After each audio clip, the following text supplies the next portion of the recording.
seized dozens of illegal firearms. There have been 0 murders. It sounds sort of terrible to say. It's embarrassing. I did this over the weekend. I'm making a speech, and I acted like I was so proud as I said, we've had 0 murders in the last week. And some of these people were from foreign countries. They said, that doesn't sound so good. And I said, well, it doesn't sound good, but Washington was the most dangerous place in this country, and now, you know what? It's probably the safest place in our country. Everyone's starting to come here. The restaurants now you can't get in. Many of them closed because they couldn't open with crime.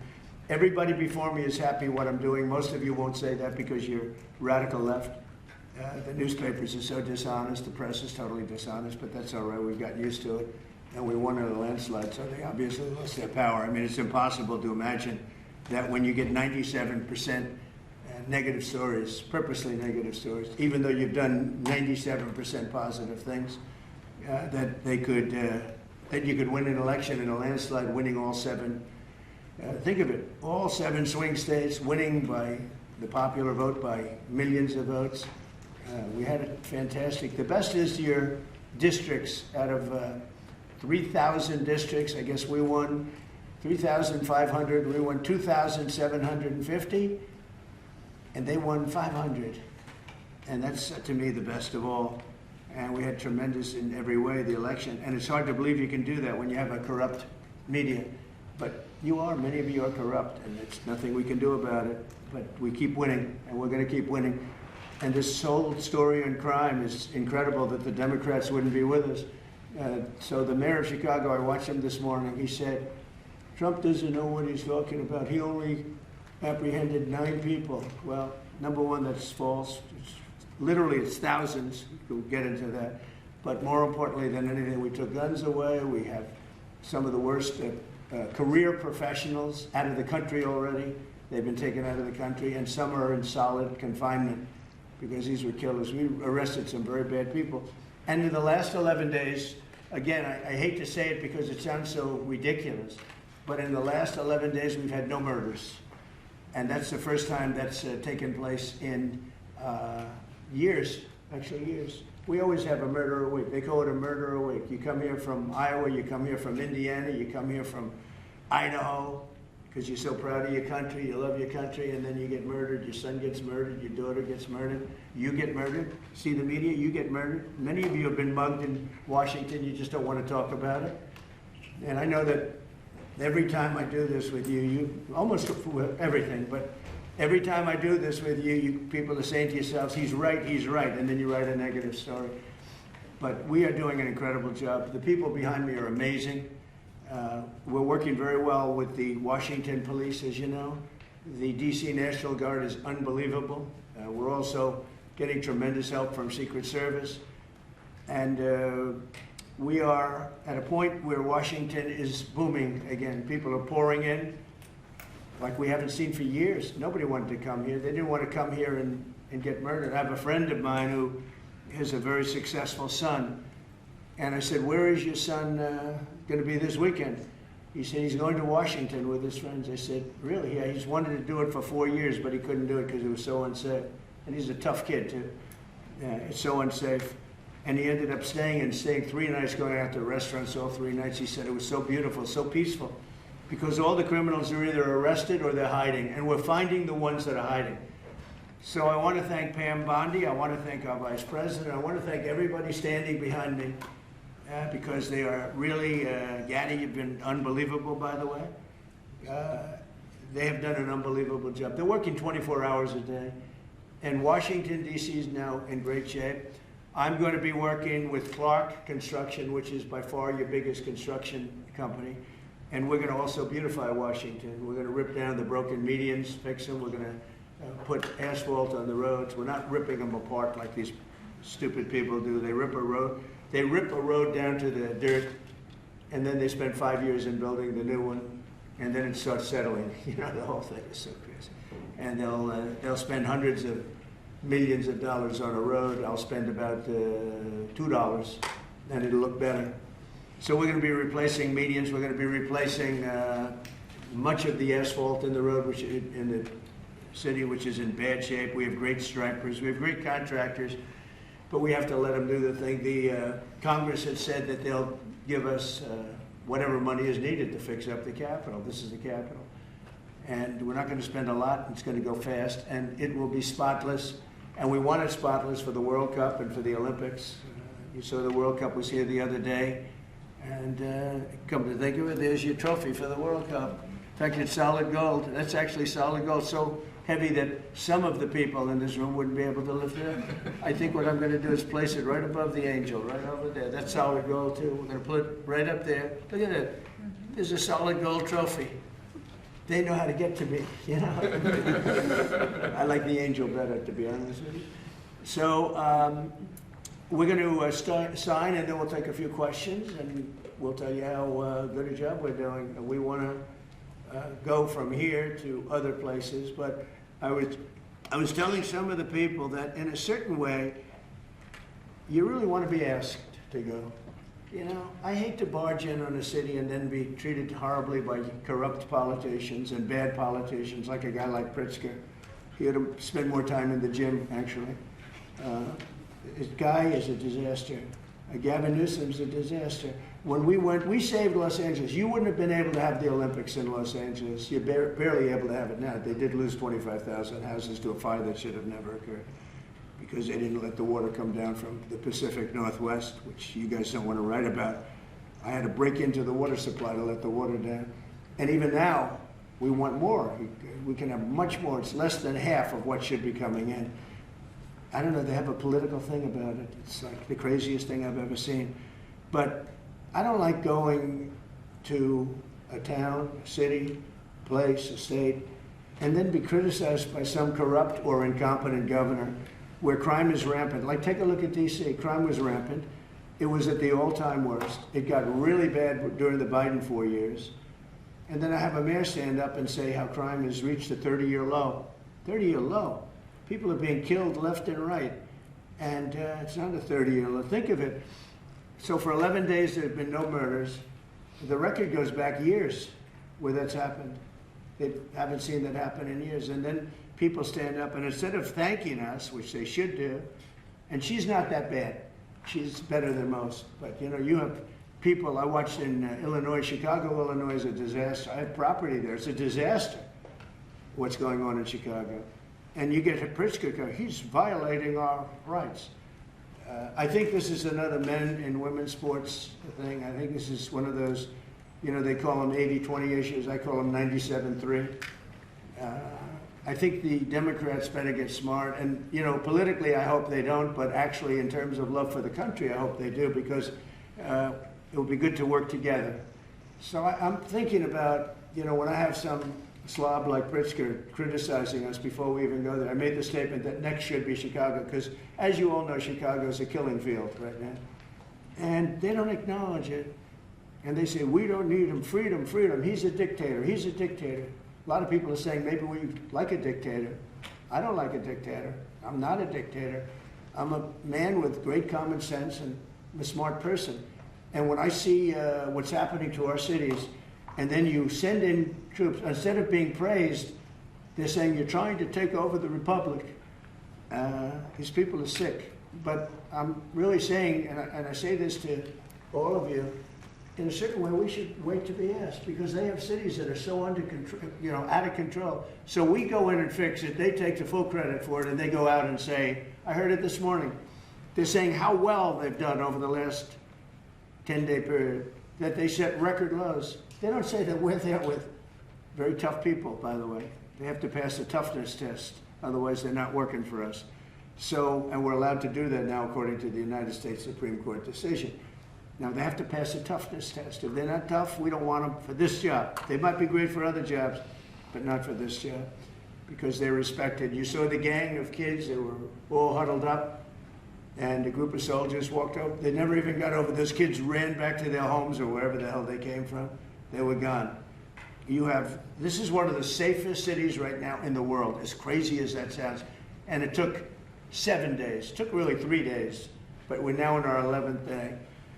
So I want to thank you. So we had all of these things, 439 illegal alien criminals have been removed, and we have 6 known gang members, some of the worst leaders of gangs anywhere in the country, MS-13 and Tren de Aragua.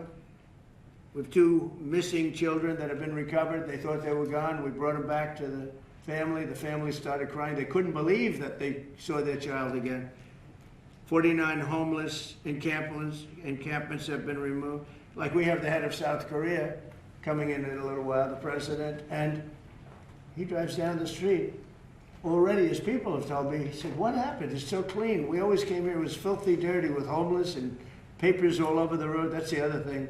Those roads are swept immaculate, but they're going to be much better in a few months when we put a topping on them. They're going to look like they're brand new. We'll get rid of those rusty old medians that have been crashed into 1,000 times, and they don't fix them. They just let them, they lay them down on the road and they sit there for months. But we don't do that. We don't run things. We run things like we run this. We like clean, we like beautiful, we like safe, and that's what we're getting. So I'll start signing the executive orders. To me, this is a very, very big deal. One of the executive orders has to do with cashless bail.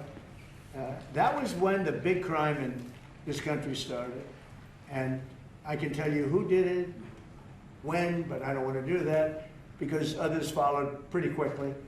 But that was when it happened. Somebody kills somebody, they go in, don't worry about it, no cash, come back in a couple of months, we'll give you a trial. You never see the person again. And I mean, they kill people and they get out. Cashless bail. They thought it was discriminatory to make people put up money because they just killed 3 people lying on a street. Any street all over the country, cashless bail. We're ending it, but we're starting by ending it in DC, and that we have the right to do through federalization. Okay, let's go. Could I Yes, ask sir. you to say exactly what this is? Of course. So as you've consistently identified, sir, cashless bail policies are a key driver of the disorder we see on city streets all over America. Catch and release system allows criminals to keep going back out onto the street and reoffending. What this executive order does, it charges your attorney general with identifying jurisdictions all over the country that have cashless bail policies, and then it withholds or revokes federal funds and grants that are flowing to those jurisdictions to ensure that we're only supporting the people who have reasonable common sense policies around crime. So what area does it cover? Potentially anywhere that has a cashless bail policy. So some of the largest cities, some of the most left-wing states in America Almost have adopted. all of them, right? Illinois would be a great example of that, sir. Oh, they have a great cashless bail. You don't even have to go to court sometimes. No, Illinois, I love that state. It's a great state, but it's run so badly by Pritzker. They threw him out of the family business and he becomes governor. Now he wants to run for president. I don't think that's going to happen. Okay, we'll sign right here, right? Sir. So important. And this isn't Republican, Democrat. This is, and by the way, most Democrats agree with this. But this is just, we got to bring our country back. Okay? That's a big one. Also on the issue of cashless bail, sir, this is a DC-specific executive order. In addition to the measures that we're taking that are quite similar to what we're doing around the country, in DC in particular, the objective is holding as many criminal defendants in federal custody and subjecting them to federal charges as possible. That means that they'll be held pre-trial in federal jail as opposed to just being cut back out on the streets due to a cashless bail policy. Okay? And we have the room. And by the way, the prison they have in DC is horrible. It's horrible. People were subjected to live in that dog trap for so long, so unfairly. I have stories, you'll be hearing about them. That prison is horrible. Okay? This is an executive order that contains a number of additional measures relating to crime and law enforcement in Washington, D.C. It charges, for example, your Secretary of Defense with establishing specialized units in both the D.C. National Guard and in National Guard units around the country, specifically trained and equipped to deal with public order issues. It charges all of your various federal law enforcement agencies with hiring additional personnel to allow them to surge personnel to Washington, D.C. to deal with the current emergency here. It does a number of other things in that space, and it also asks the Attorney General to look at D.C. Metropolitan Police general orders that have currently impeded law enforcement efforts in the city, and to potentially look at unwinding those that are stopping the police from doing their job effectively. And are we going to ask this to be codified by Congress, all of these things? I think we could potentially, yes, sir. I think so. I think we should. I think we'll get it. I think Democrats will vote. Well, it's hard to believe. It might not, but I think Democrats will actually vote for this.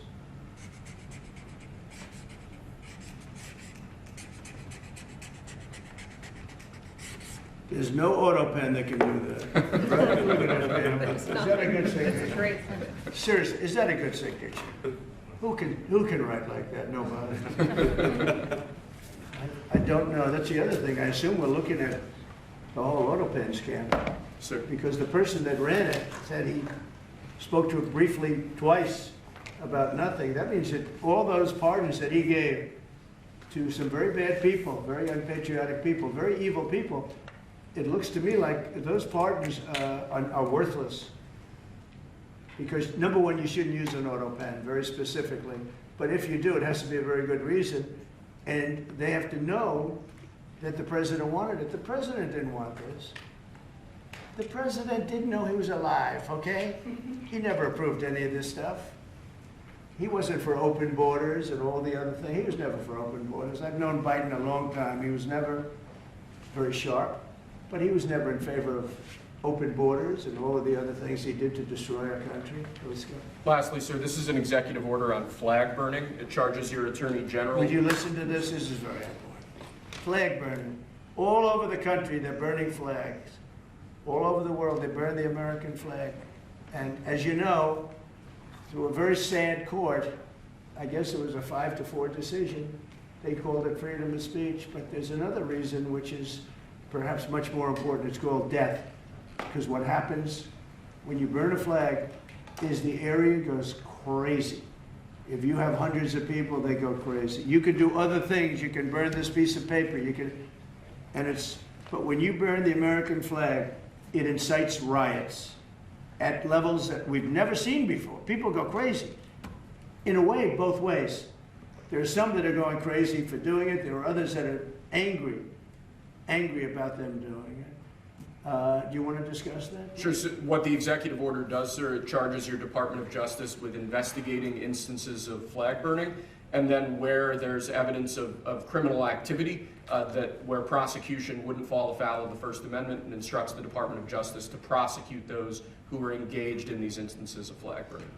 And what the penalty is going to be, if you burn a flag, you get 1 year in jail, no early exits, no nothing. You get 1 year in jail. If you burn a flag, you get, and what it does is incite to riot. I hope they use that language, by the way. Did they? Yeah, incitement is incite to riot.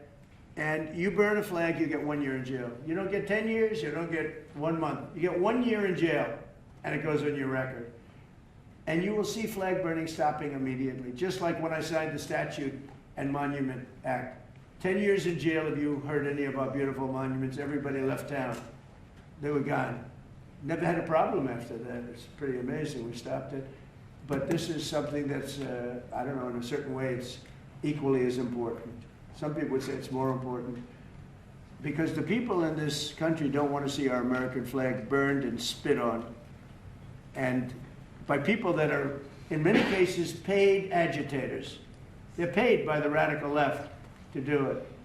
You talk to these people, they don't even know, half of them don't even know what they're doing. They say, I don't know, they gave me money to do this.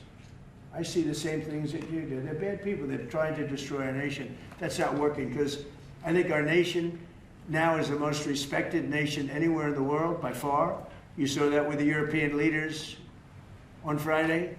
You saw that with NATO, where they agreed to go from 2% no pay to 5% fully paid up, trillions of dollars paid, where they respect your president to a level that they jokingly call me the president of Europe.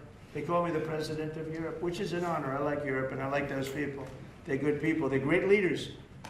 And we've never had a case where 7 plus really 28, essentially 38 countries were represented here the other day. 38 European countries were represented. European and other countries were represented. And it was a great meeting. But Your country is respected again. I say it all the time. 1 year ago, our country was dead. Everybody said it. We had a dead country. We were not going to survive. Now we have the hottest country anywhere in the world. So it's an honor to be involved. And this group has a lot to do with it, right behind me.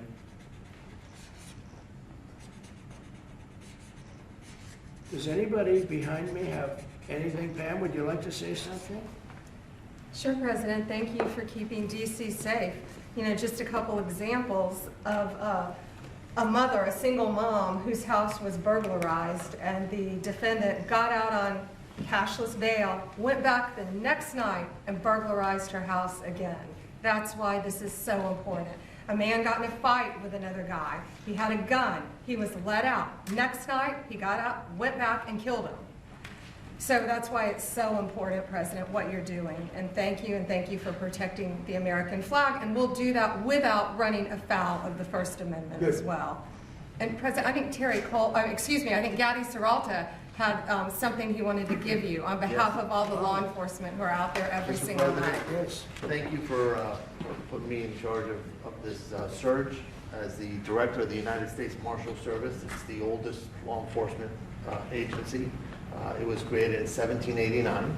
So on behalf of all the federal law enforcement agencies that we're working with and those that have yet to join the team, we thought it was only appropriate to present you with an honorary United States Marshal Service badge. And this badge comes with this little item right here, which is a handcuff key, Mr. President, because you continue through your policies and your efforts with your staff to unhandcuff law enforcement officers all over this nation. And I can tell you personally that they thank you for that. Thank you. That's You beautiful. can continue unhandcuffing law enforcement. That's a very great honor. I'll save that and put it someplace up, which is important. Thank you very much, Gary. Appreciate it. Thank you very much. Really nice. Thank you. That's very nice. Thank you. Well, we love those people. They're brave and they love our country and they don't want to see it. Do you know how many people volunteered for this job? And before I ask the VP to say a few words, because he feels very strongly about it, I think it's very important, Pam, that when we do this, that a state required, they come and ask us. I mean, I see Pritzker saying, we don't want them. In the meantime, a city is being shot to hell. And they do that politically. And they probably do want it. If we didn't go to Los Angeles, you would literally have had to call off the Olympics. It was so bad. And the sheriff and the law enforcement people, but the sheriff said, and he came out very strongly, he said, if we didn't have these people, we were not able to control it. Now, 4 days later, after we had it totally under control, we did that quickly. He changes to it a little bit. Well, I think we could have done it. They were dead. If we didn't send in the troops, Los Angeles was dead, the Olympics was gone, the World Cup was gone, everything was gone. We did a great job. And Newsom, we got he's an incompetent governor. But I think people should want us to be there because otherwise all they'll do is complain as we do our job. So we'll have to think about that, okay? We go in, like in Washington, we go in and the people that are here that have been doing, I don't want to say terrible because she happens, she's a nice woman, I guess. I don't care about if she's nice, I really don't care. I want her to do, I'd rather have her be horrible but do the job. But we come into Washington and we have the 11 best days they've had here in 2 centuries. I mean, they've never seen anything like it. Let's go 2 decades. In over 20 years, they haven't seen anything like what happened. And now they're out there saying, we don't have crime in Washington. Well, that's true. For 11 days, you don't have crime. But before that, everybody was getting hit and mugged, and you people could not walk to your office without security. That's how unsafe it was. So I think we should really let them have their city, let their city go to hell, and when they come and beg us to help. The only problem is we want to save it for the people, because the people want us there. The people here, 95% of the people here want us. The real people, not the people you find on, I don't know where you find these people. You have one person that has a broken nose, where'd you get it? Well, I was mugged, good. Do you want to see Trump here with, no, I don't want. woman has a broken nose. She got mugged. But she's saying she doesn't want any protection. It's all made up fake news. It's just fake news. I don't know where you find these people. Anyway, would you say a couple of words, please? And then I'm going to ask JD to say something. You have done an unbelievable job in a short period of time. Thank you, Mr. President. Highly recommended by, you know who, right? Yes, sir. You want to say his name? Mr. Youngkin, Governor Youngkin. Yes, sir. We stole you from He Governor. called That's me, right. Glenn Youngkin called, and he said, I have somebody who's really fantastic. And based on that recommendation, here you are. You've done a fantastic job. I appreciate it. Thank you, Mr. President. Thank you. Go ahead. The men and women of the Metropolitan Police Department are back. They enjoy doing their job again. They feel the ability to go out and be law enforcement officers. They feel that they're connected to their communities again. They are making a difference. Thanks to you, Mr. President, and our federal task force, you are making DC safe once again. Thank you, sir. It's going to get better and better. Well, it can't get much better. There's no crime. I read where crime's down 89%. I said, really? Who are the 11%? Okay? There's no crime. JD, please. Yes, sir. Well, thanks, Mr. President. Thanks to the incredible team here. You know, I want to echo something the President said where you say there haven't been murders in a couple of weeks in D.C., and it doesn't sound good, but then you talk to local law enforcement, and I didn't realize this, that this town averaged one murder every other day for the last 20, 30 years, which means that in 2 short weeks, the President and the team have saved 6 or 7 lives, people who would have been killed on the streets of D.C., who are now living, breathing, spending time with their families because the President had the willpower to say, no more. We're not going to give the streets of D.C. over to vagrants and robbers and murderers. And the last point I want to make, sir, to your point about we want people to welcome us, to ask us, because look at Governor Pritzker in Illinois, or Governor Newsom in Los Angeles, or Governor Moore in Maryland. They are angrier about the fact that the President of the United States is offering to help them get their crime under control than they are about the fact that murderers are running roughshod over their cities and have been for decades. Why are Democrat governors angrier about federal law enforcement helping clean up their streets than they are about the fact that those streets need to be cleaned up to begin with? It shows a real sickness in the head. And I agree with the President of the United States. I think most Democrats, rank and file, nobody likes crime. Republicans don't like crime. Democrats don't like crime. Independents don't like crime. Why are Democratic governors doing everything in their power to make crime easier to do in their cities? It doesn't make an ounce of sense to me. But, Mr. President, I appreciate you being willing to help. And I hope these governors take you up on the offer because we should clean up all of America's streets. It's the right of every American to live in safety and comfort in their community. And we've got the people to do it. They're signing up like they've never signed up before. Our military, as you know, during the campaign, nobody was signing up. We were way short of their goal, we were understaffed.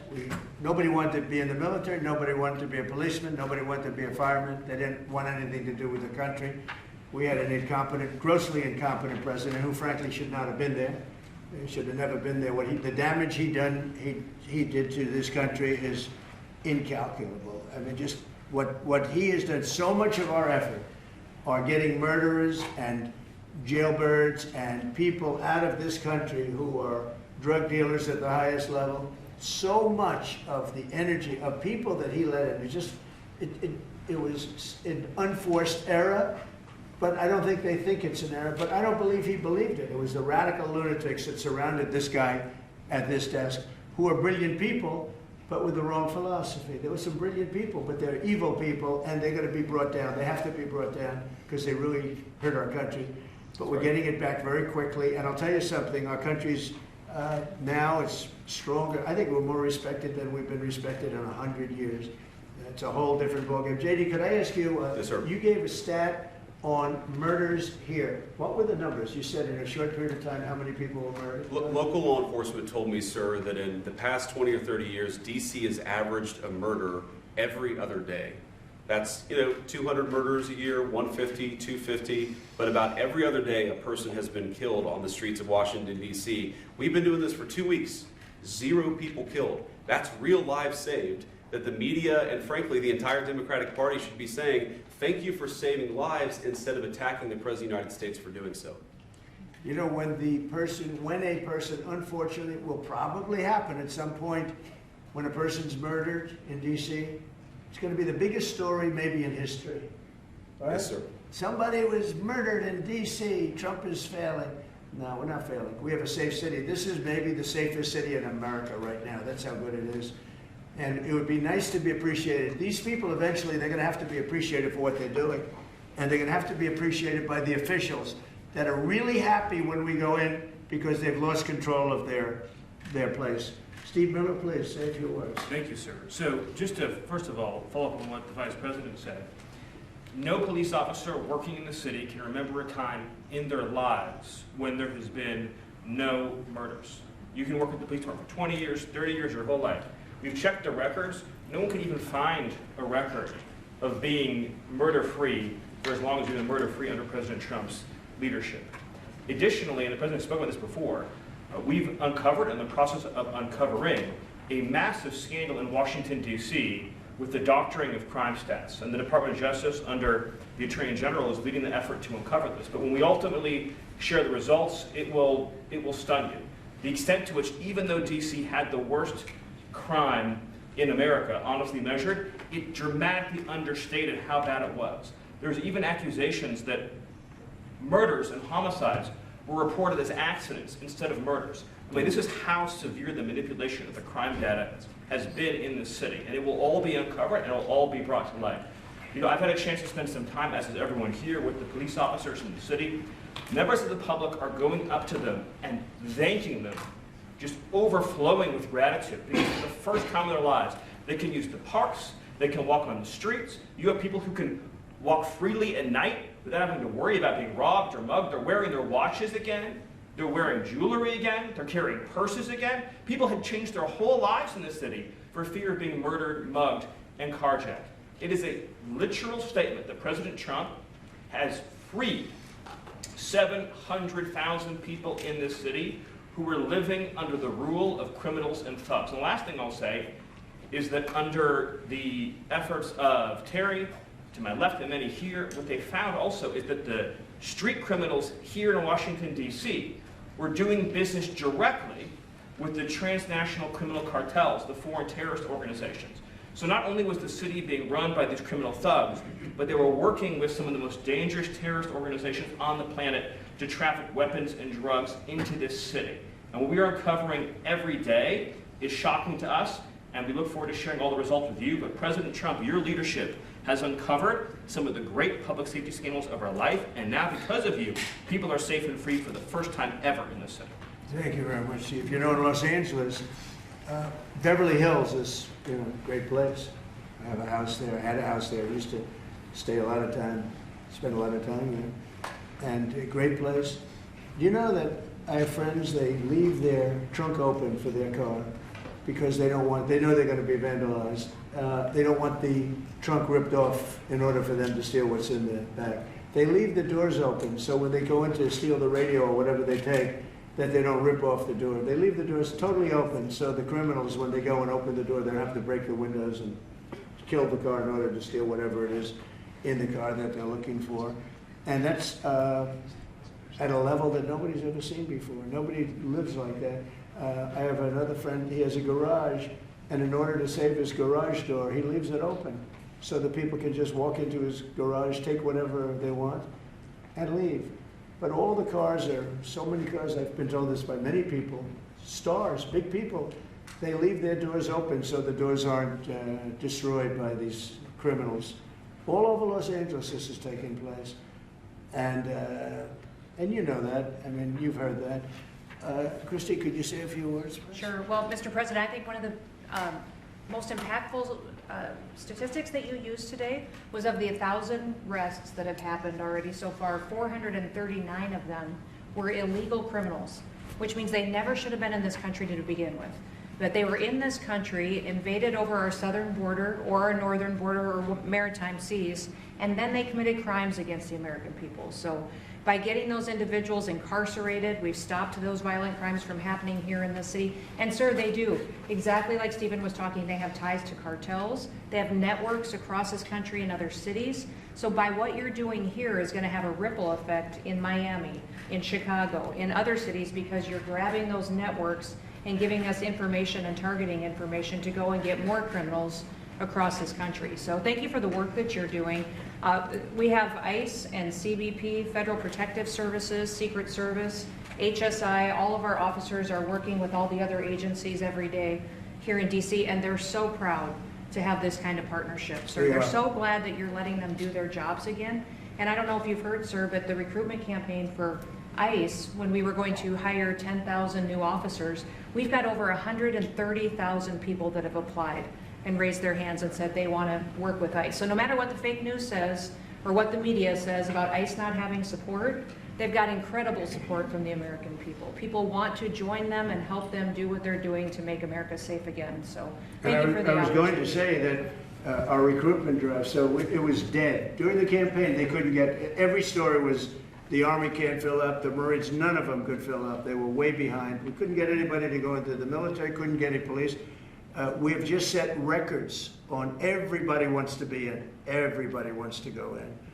And we're taking incredible people. I mean, the level of, because of the Supreme Court, it's based on merit. It's all based on merit now. It's not based on anything else. You got to, if you need strong people, you have to get strong people. It's all based on merit. But we're setting records in the Army, Navy, Air Force, Marines, the Coast Guard. One of my favorites, because I happen to have created it, Space Force. We're very proud of Space Force. It's amazing what it's doing. We're leading in space now. China was killing us. Russia was beating us. China was killing us. We're now killing China. We are leading in space by a lot because of Space Force.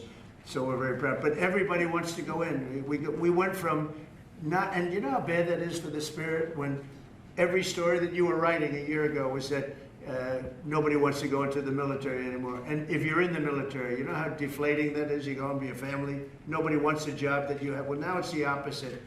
Everybody wants to be there. And that includes police and fire and everything else. You're doing a good job. Thank you, sir. You're stopping a lot of wars. just the presence we're stopping them. We've stopped 7 wars, and really the number is actually 10. We're not including a couple, and we're not including in there what we did with Iran, stopping their nuclear play. They would have had within a month or 2, they would have had a nice big nuclear weapon to use. That's not going to happen. That won't happen. Pete, go ahead, please. Yes, sir.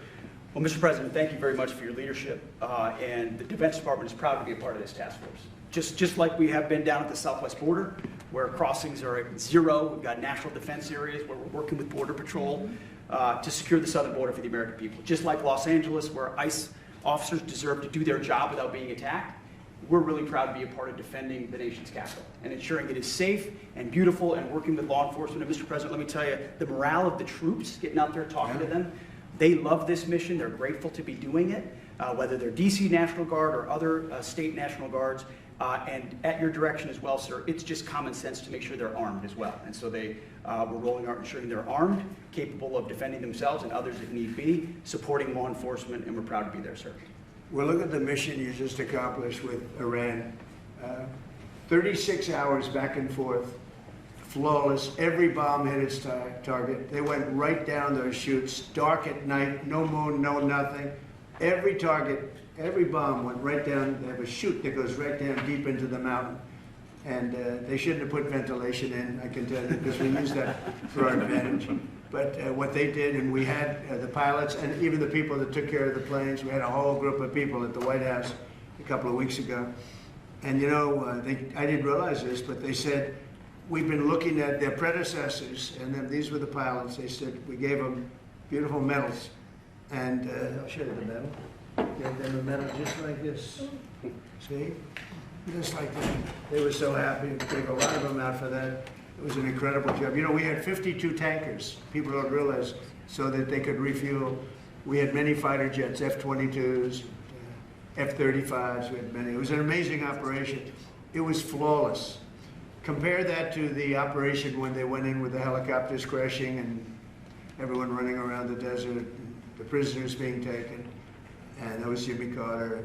What a horrible thing. This was the exact opposite. This was the exact opposite of what they did in leaving a very, very nice place. The Taliban runs a tough operation in Afghanistan, and I think it was the most embarrassing day in the history of our country. That was Biden. I was leaving, and we would have left through strength, tremendous strength. We would have had we would have kept Bagram, which is the air base, one of the largest runways in the world, one of the most powerful. You could land anything on it, many, many feet thick.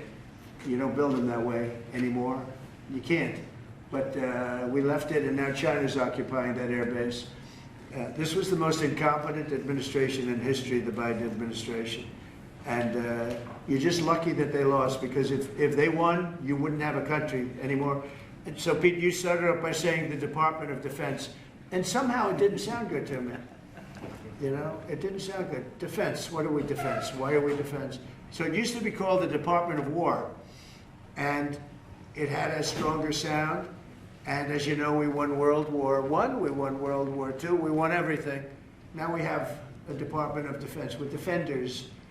I don't know. If you people want to, standing behind me, if you take a little vote, if you want to change it back to what it was when we used to win wars all the time, that's okay with me.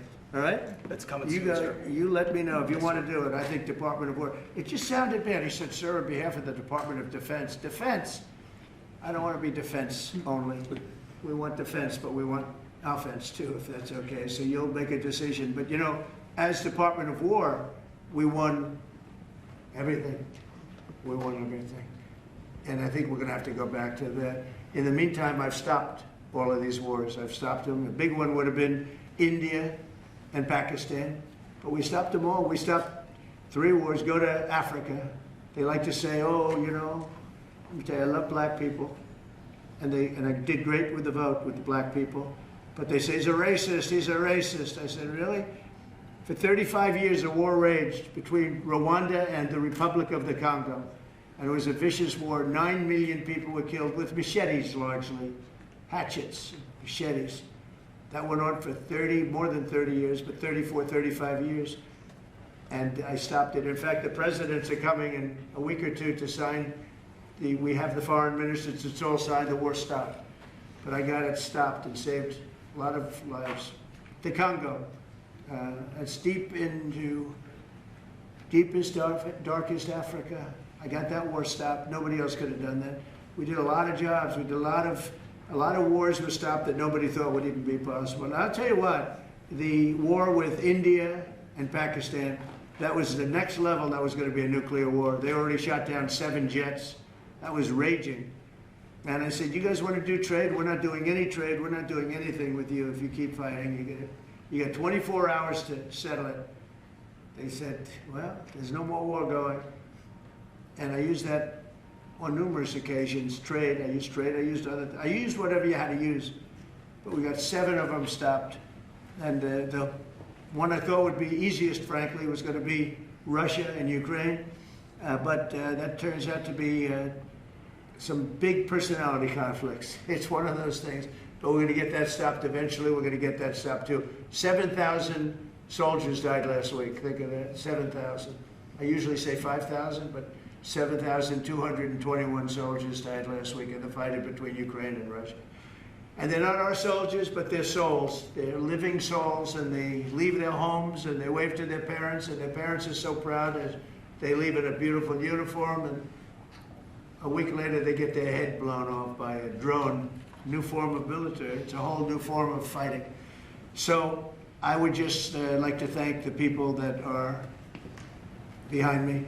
Thank you very much. You've done a fantastic job. I appreciate it very much. We're doing a real job, and I'm so proud of DC. I passed it 2 days ago, and all the garbage is off the streets. It's terrible. I came in a month and a half ago. I'm driving down and I see garbage all over the place. The streets were a pigsty. Like I won't use the city's names, but you know what I'm talking about. There are plenty of them outside of this country and inside of this country. Baltimore is a horrible, horrible deathbed. It's a deathbed. I know Governor Moore said, oh, he wants to take a walk with me. He meant it in a derogatory tone. I said, no, I'm the president of the United States. Clean up your crime and I'll walk with you. But it's tremendous crime. But he was trying to be derogatory. He doesn't have what it takes. But he's trying to be derogatory. And I met him at the Army-Navy game. They said, oh, there's Governor Moore. He'd love to see you. He came over to me, he hugged me, shook my hand. You were there. He said, "Sir, you're the greatest president of my lifetime." I said, "It's really nice that you say that. I'd love you to say it publicly, but I don't think you can do that, so it's okay. But no, sir, you're doing a fantastic job. I want to just shake your hand. Thank you very much, Governor." That was it. And then every time I see him on television, he's knocking the hell out of me. So, but that's all right. That's called politics. But Governor Moore's he's doing a bad job. Newsom's doing a bad job. All of their potential candidates are doing a bad job. I can't imagine Pritzker being even a candidate, but somebody said he is. He can't do the work, can't do the job. He's not temperamentally suited. So I just want to thank you all for being here. Do you have some questions? Yes, Mr. President, is the Pentagon, and maybe the Secretary of Defense can weigh into, is the Pentagon preparing for military deployment to Chicago? And with what you said there, are you waiting for the government? We're ready to go anywhere. We Do have you want him to call you, a though? full complement of great human beings. We're full. You know, our military is full. We were way empty 1 year ago. Now we're full. So we can go anywhere on less than 24 hours notice. Are you waiting for the government? And we're doing a lot to interdict to stop drugs from coming in too. We have ships out on sea. You know, we have nobody coming through our border anymore. Nobody. Doesn't that feel good to know that you don't have prisoners coming in and, you know, killers, murderers? We had 11,888 murderers come in, let in by the Biden administration. Many of them have been captured, but we still have a couple of thousand that are out there. Some of them, 50% of them killed more than one person, okay? But a lot of them have been captured. What they've done to our country, these people that circle this moron that we had behind this desk, what they've done to our country is unthinkable. It's unthinkable. I mean, if you think so much of our time is devoted to correcting a problem that all they had to do is say, close the borders. Remember when he said, well, I have no power to close the border. I have to go back and get an act from Congress. I didn't get an act from Congress. I came in, I said, close the borders. And Tom Homan, who's not here, has been fantastic, Christy, right? He has been, yes. Tom Homan is great. He's a fantastic man and respected by everybody. But I said, Tom, close the borders. Christy, close the borders.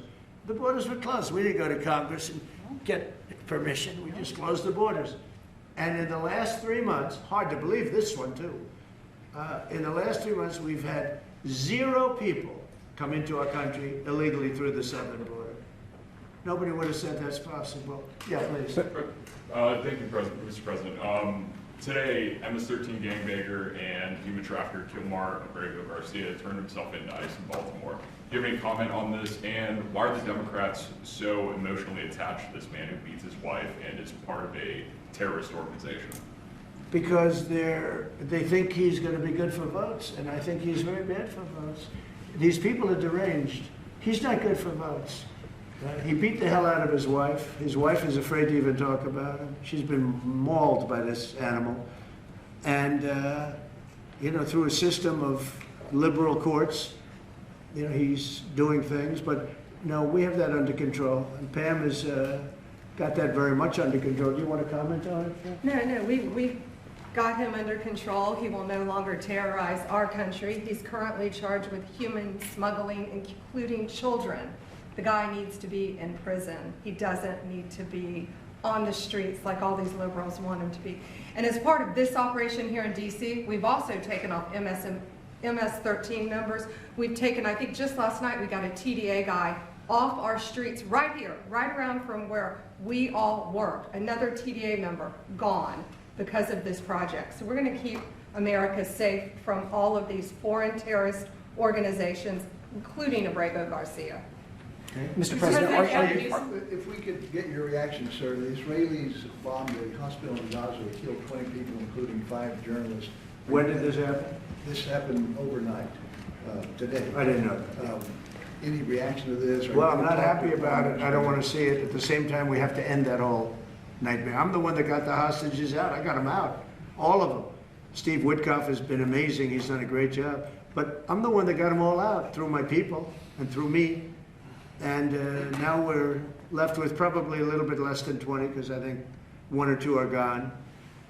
And I said a long time ago, I'm going to get them out, but when we get down to that final 10 or 20, these people aren't going to release them because they're dead after they release them. So it's a nasty situation, very nasty, horrible thing. Mr. Yes. President, could you please elaborate on your post on South Korea? What were you referring to?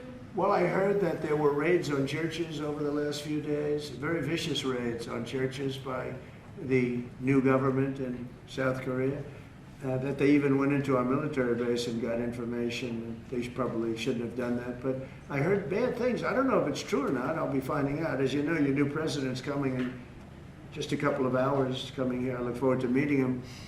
But we won't stand for that. We just won't stand for that. Sorry, Mr. President, are you prepared to order National Guard troops, though, into American cities if those governors don't request the federal deployment? I am, but I also think that, look, Chicago, everybody knows how bad it is. Everybody standing there knows. We know. You don't have to be doing any studies. They should be saying, please come in. Pritzker should be saying that. You know, I did a favor for Christy Whitmer, a good favor, I think, with the fish, the carp, the China carp. Did you ever hear of it? China carp. And it's taken over your Great Lakes. You know about that, right? And she came and she wanted to know if it's possible for us to do something about it. And I said, well, I'll do. But I think it's appropriate that the person from Illinois, the governor from Illinois, asks also. It's a tremendously expensive project, actually. It's invasive, it's horrible what's happened, and we can do it with GSA and various people, but we can do it. We're gonna just have to see what happens, okay? We're gonna have to see what happens. Do you believe that you have the legal authority to order those The governor of troops? Michigan came, was very respectful, asked for it. She's done a good job. I did that. I opened the Air Force Base, you know, kept it open for F-35s and various planes, F-22s too. I did that for the state of Michigan at her request. And I will, and also at our congressmen. You know, we have congressmen that are unbelievably pro-Michigan up there. But some of this stuff, like the lakes, the Great Lakes, this is a big problem that nobody ever talks about. Most of you probably have never heard of. We have a pretty violent fish that comes from China, China carp, Chinese carp. And you see them jumping out. They jump into boats and they jump all over the place. They've got a lot of energy. And there's a way of getting rid of them. It's very expensive. And I didn't get a request from the governor of Illinois. Is affected maybe more than anybody else, right? And I think until I get that request from that guy, I'm not going to do anything about it. And I feel the same way about crime. We go in, we will solve Chicago within 1 week, maybe less, but within 1 week we will have no crime in Chicago, just like we have no crime in DC. But, you know, I don't like to go in and do it and then have somebody stand up and say what a great job he's doing on crime.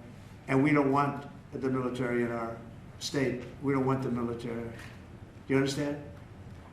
But these governors will say So I don't know. there was no emergency response. I think, you know, I feel like we go in and we do it, like here.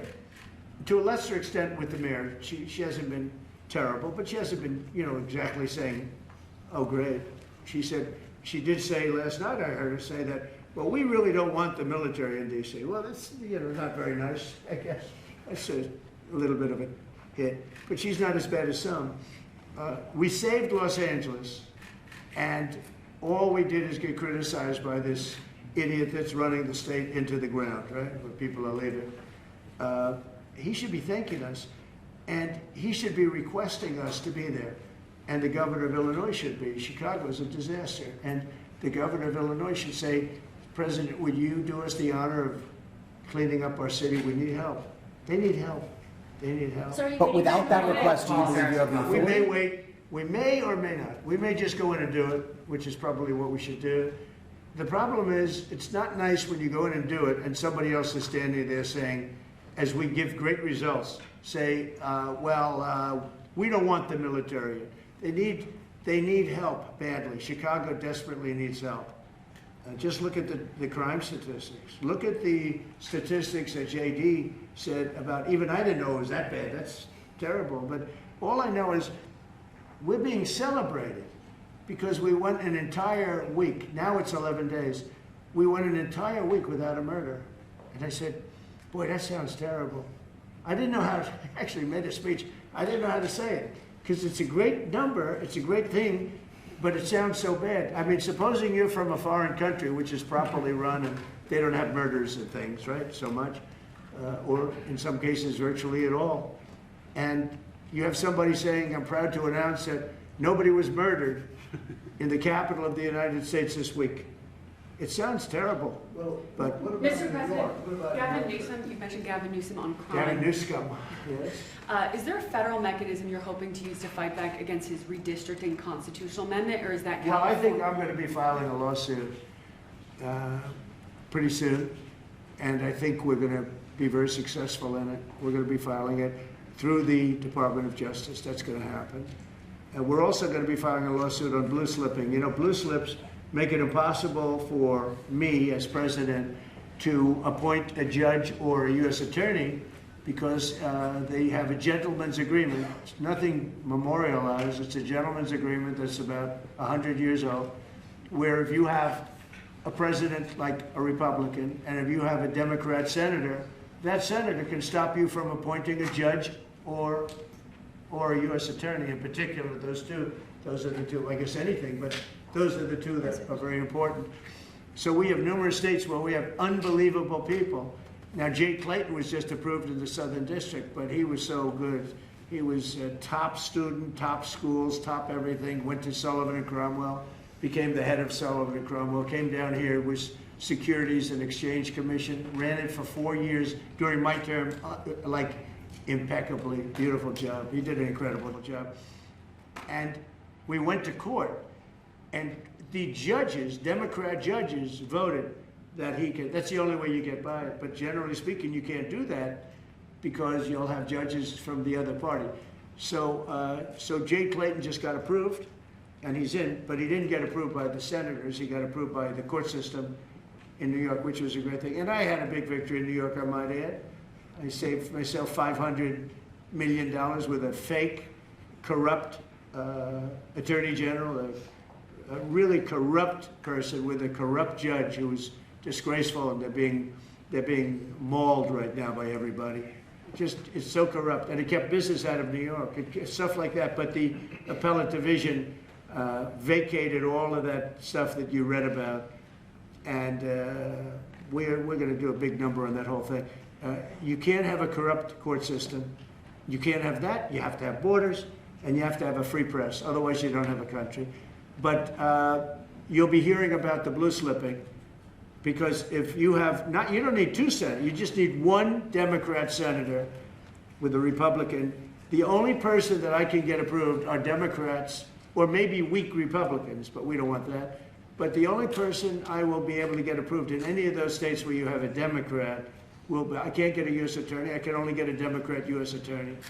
And this is based on an old custom. It's not based on law, and I think it's unconstitutional, and I'll probably be filing a suit on that pretty soon. Yeah, please. During the campaign, you called Kamala Harris a communist. For the Biden-Harris administration, they never called for nationalizing a private company with the federal government like you're proposing with Intel. What do you say to some who say this is a bit hypocritical, and is this the new way of doing industrial policy? Yeah, sure it is. I want to try and get as much as I can. If people come in and they need something, as an example, as a real estate person, if I have an agreement and I have any form of a stopgap where I can stop somebody from doing something, right? I have a covenant in an agreement, and they come to me and they say, would like to do something, but you have us restricted. If I do that, they usually have to pay. Now, in the case of Intel, it was interesting, but I hope I'm going to have many more cases like it. Intel came in. I met with the gentleman. I had a lot of respect for him. He came in under a little bit of a cloud. I liked his story. I thought he was good. I think he really means to do a good job with Intel. I said, I'd like to ask whether or not you'd give the United, you know, because the story, a lot of people said I invested in Intel. I didn't invest, but I invest my heart in it and my soul because I want the country to be strong. But I said, I'd like you to give 10% of Intel to the United States of America. Not to me, to the United States of America. And I said, if you have them as a partner, you have the United States as a partner, I think that would be a very good thing for Intel. And he thought about it, a little bit different, and he said, I like that idea very much. We have a deal. And I just made $10 billion or $11 billion for the United States of America. And yeah, there will be other cases. If I have that opportunity again, I would do that. And then, you do have stupid people say, oh, that's a shame. It's not a shame. It's called business. If somebody's willing to give you 10% of a company and you're not paying for it, and I will tell you, with a company like Intel, as you know, it's had difficulty.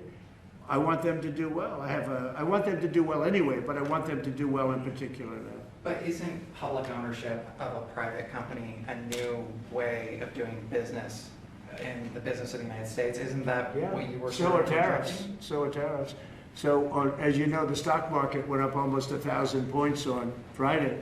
And it went up not because of this very, I think, terrible, hello? Who is that back there? All right, get out of the room. It went up because of something much different. It went up because it was announced, CBO announced the numbers, and as you know, they gave no credit to tariffs. They said they made a mistake, that the trade deficit will be reduced because of Trump's tariffs, will be reduced by $4 trillion, right? Is that what they said, right? They said $4 trillion, and the market went up like a rocket ship because the tariffs are good. Well, tariffs aren't that usual. If the 7 wars I stopped, 4 of them were because of the fact that I had tariffs and trade. And I was able to say, well, if you do this, if you go fight and you want to kill everybody, that's okay, but I'm going to charge you each 100% tariff when you trade with us. You know what? They all gave up. I stopped 7 wars.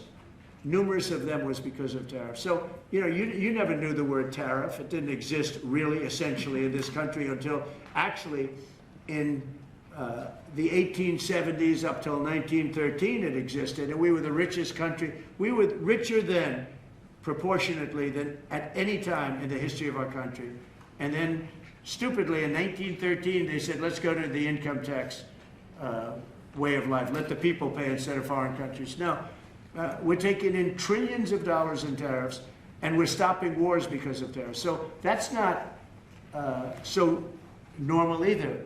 But you know what? Other countries did it to us, and now we're doing it to other countries. You ruled out boots on the ground in Ukraine, but how would air support as part of a security guarantee be any different? Those U.S. Well, you really went from one question to the next. Those U.S. airmen. I expected him to at least challenge me a little. Now we're talking about boots on the ground. But U.S. air assets over the skies of Ukraine as part of a security guarantee, wouldn't those U.S. airmen also be? Well, you don't know what security guarantee is because we haven't even discussed the specifics of it. And we'll see. Number one, Europe is going to give them significant security guarantees, and they should because they're right there. But we'll be involved from the standpoint of backup. We're going to help them. And I think if we get a deal, and I think we will, but if we get a deal, you're not going to, I don't believe you're going to have much of a problem. But we'll back it up because I want to stop seeing people being killed. When Biden was here, he gave $350 billion. You know this from covering business. $350 billion to Ukraine. I said that Zelensky's the greatest salesman I think I've ever met, better than P.T. Barnum, because he'd come to the country, he'd walk out with $50 billion every time. He actually came here once, he walked out with $100 billion. We're up to $350 billion. I got $1 trillion worth of rare earth that we have from the country because I felt badly for our taxpayer. But I did something else at the NATO meeting. They are wealthy countries, but they weren't paying. And we don't pay any money to Ukraine anymore. Do you know that? In fact, it's the opposite. They request through NATO, we deal with NATO, we don't deal really with Ukraine. NATO requests missiles, they want Patriots, they want missiles. We give the missiles to NATO. NATO pays us in full and does what they want. I mean, I think they give them mostly they can do other things with them too because we're dealing with NATO. We pay no money to Ukraine. We gave $350 billion to Ukraine. If we didn't give that kind of money, and I was the one that gave the javelins, if you remember. I gave the javelins. They were very effective.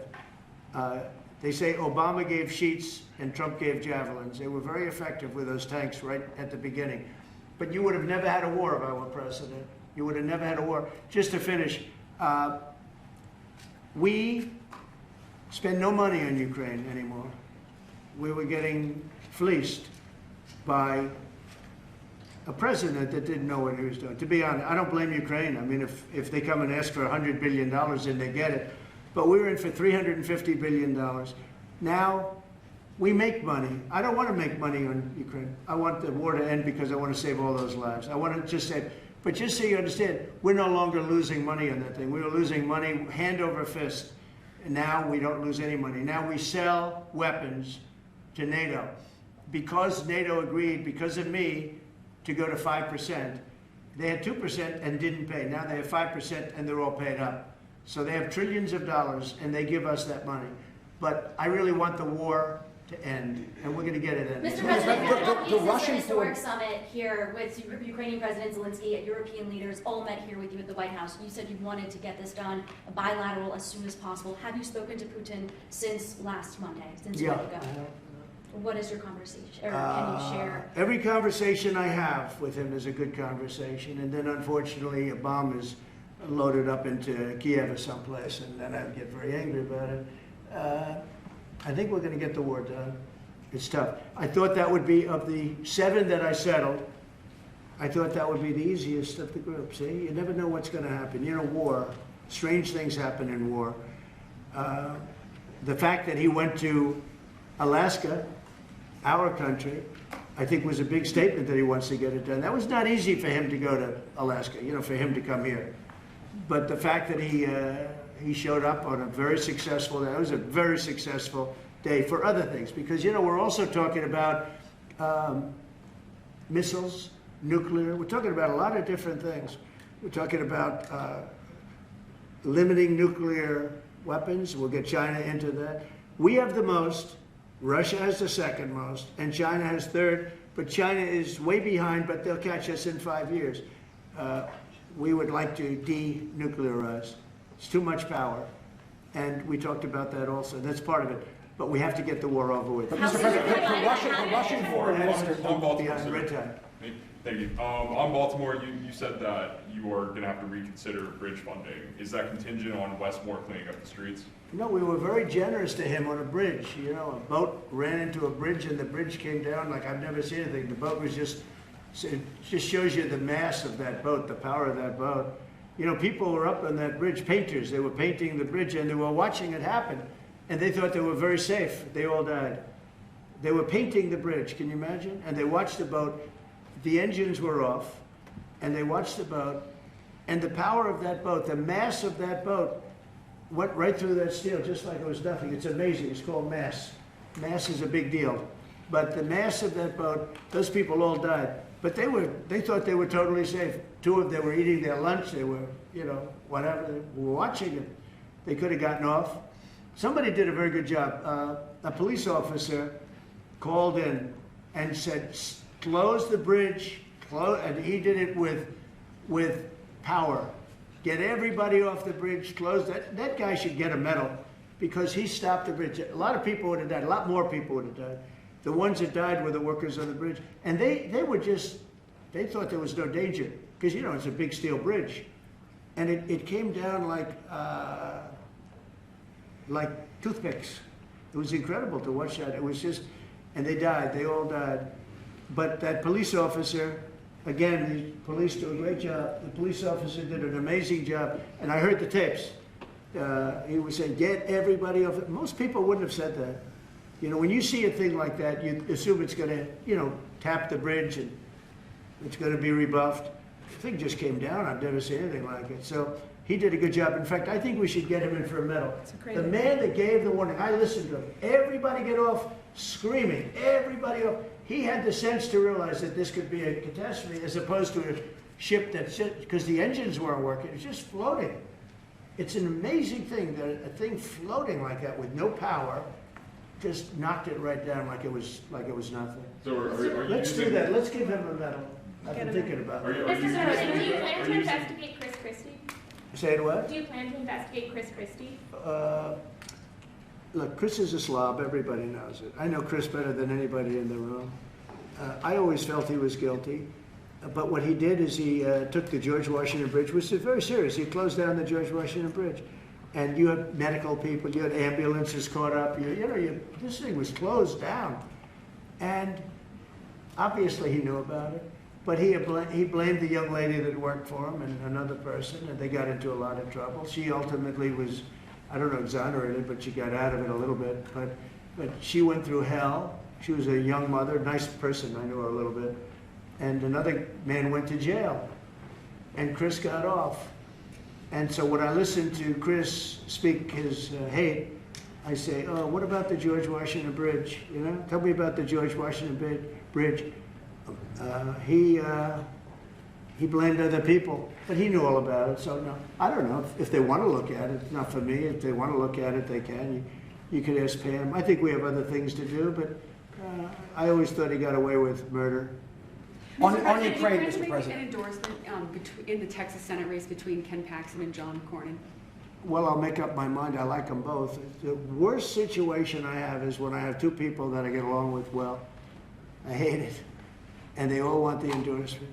I'm almost 100% of the people I endorse win. It's a great honor. And I got, as you know, I got the largest vote in the history of Texas by far. Nobody's ever gotten more votes in the last election. I think in all the elections, the 3 elections, but they like me in Texas. So people are waiting for me, but I'd rather not comment on it right now. I like both guys. They're both friends of mine, and they're both good and very different. There's some talk among congressional Republicans about another reconciliation bill. Where do you fall on that, and what would you like to prioritize? Well, I don't want to do cutting. I want to save all the different things. I'm going to cut things that are unnecessary, but the one thing I said, and I gave my word, we're not going to hurt anybody on Medicaid, Medicare, or Social Security. And in fact, we're doing great on Social Security. We found 300,000 illegals on Social Security. We got them out. And things like that make Social Security very, very strong. So no, I am very big into certain things, and one of those 3, you could say 3 of those things are Medicare, Medicaid, Social Security. We're going to protect it. And so we'll see how everything works out. If we're talking about rescissions on other things, I'm always open to cost cutting. If we can cost cut, I like it, but nothing's going to happen to medical. We have something coming up, favored nations, where I'm going to be reducing drug prices by 1,500% where a pill that sells in Germany for $10 costs $150 here because of the bad press. And I was all set to do it, and then we had the COVID come up, and I had to focus on that because we had the greatest economy in history my first term. I will tell you that we are going to be doing numbers on the cost of drugs in this country that I'm not talking about a 20% decrease, which would be good. I'm talking about 1,000% decrease. We're talking about where a product would sell for $80 in Germany and $1,300 here. We're not going to do that. We were subsidizing the entire world, and we're not doing it anymore. I informed the drug companies, I informed the world. And if the world wants to, if countries in the world don't want to go along, then I'm going to put tariffs on those countries, and we'll make more money. But they have to go along with it. So this is moving along rapidly. Dr. Oz is in charge, Bobby's group, and they're doing very well. And we're getting great cooperation from the drug, because the drug companies know it's unfair. For years they'd say, well, we had to do research, and we had to do. I said, I don't care. You had to do research for these other countries also. They are ready to go, and I'm ready to go. And if I pull that off, there's no way a Republican will lose an election. There's no way. All right, one more question. On Ukraine, Mr. President. Back to Ukraine. What's this guy? He's the nicest guy I know, and he asks the most vicious questions. Why do you think President Putin is so reluctant to meet with President Zelensky? Because he doesn't like him. He doesn't like him. They don't like him. I have people I don't like. I don't like to meet with them. Sometimes I do like to meet with people I don't like. So how do you get them together? They don't like each other, really. And if we had a real president instead of a guy that got in there with a fraudulent election, if we had a real president, that war would have never happened. Putin actually said, if Trump were president, it wouldn't have happened. Happened for a lot of reasons. Happened because of Afghanistan. When he saw how incompetent Milley was and all these guys were, I think he said, wow, this might be it, because it was the apple of his eye. It would have never happened if I were president. Mr. President, you have built a relationship with Russian leaders and also North Korean leaders. As they are getting closer, how would that affect your diplomatic approach? Well, I have very good relationships with Kim Jong-un, North Korea. I mean, a lot of people would say, oh, that's terrible. No, it's good. In fact, someday I'll see him. I look forward to seeing him. He was very good with me. We had 2 meetings, we had 2 summits. We got along great. I know him better than you do. I know him better than anybody, almost, other than his sister. His sister knows him pretty well. No, I know him well, and I got along with him. You know, I'm not supposed to say I really like him a lot, because if I do that, I get killed in the fake news media. But I got along with him very well, and we had no problem. If at the time Hillary Clinton won the election, you would have had a nuclear war. You would have had a nuclear war. We're not going to have a nuclear war. Once that happens, it's over. We're not going to have a nuclear war. No, but Kim Jong-un will meet at some point. I look forward to it, actually. But do you notice that since I came into office, you haven't had a problem with him? Hasn't been, you know, he tests lots of rockets. He does have great capability, I will say that. But I think a lot of good things are happening for our country, a lot of really good things. And the thing we're here today to talk about is crime, and specifically in D.C. I am so proud of what these people, every one of them, what they've done in D.C., because to literally stop crime on a button. I'd walk down that street right now. If I were, friends of mine are going out to dinner now. They haven't gone out to dinner in 4 years. They were petrified. Half the restaurants closed because nobody could go because they're afraid to go outside. Now those restaurants are open and new restaurants are opening up. It's like a boom town. It's a great thing to see, and I'm very proud of the people behind me. Thank you very much, everybody. Thank you,